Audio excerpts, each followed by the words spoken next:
Hi. This week in the portion, we're starting the book of Exodus, Shmot. And in the portion, there's very interesting things, but there's one thing that we all hear about from the time we're in kindergarten. And it's the famous story of Moses the shepherd leading the herd throughout the desert, and suddenly he notices a burning bush.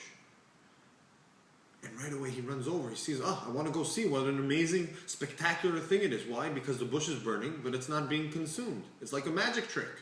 Amazing. But the commentaries right away come and ask, and they say, what was so amazing?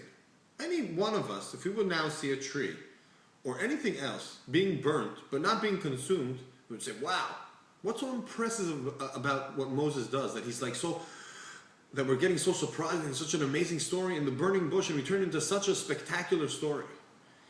The Netziv comes and tells us something amazing. He says, the burning bush was burning for hundreds of years.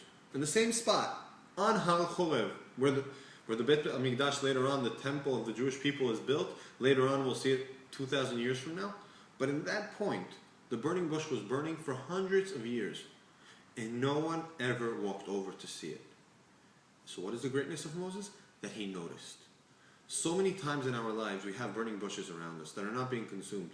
Amazing miracles, if it's our children, if it's our spouses, if it's our jobs, if it's our nation, our own country. Amazing miracles, but we don't stop to notice it.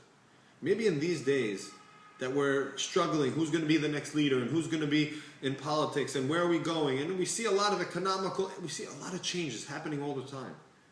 For 2 seconds, we should just stop and say, wow, there's a burning bush here that is not being consumed. There's a Jewish nation that is not being consumed. And it's burning and it's fighting. And it looks like all the rest of the nations, maybe, politically, economically. But no, there's something else here. There's something even greater. That's what Moses teaches us, is notice, read your signs. Notice the amazing, miraculous things that are happening around you. And when we'll start noticing that, I think that's when we'll find our next redemption.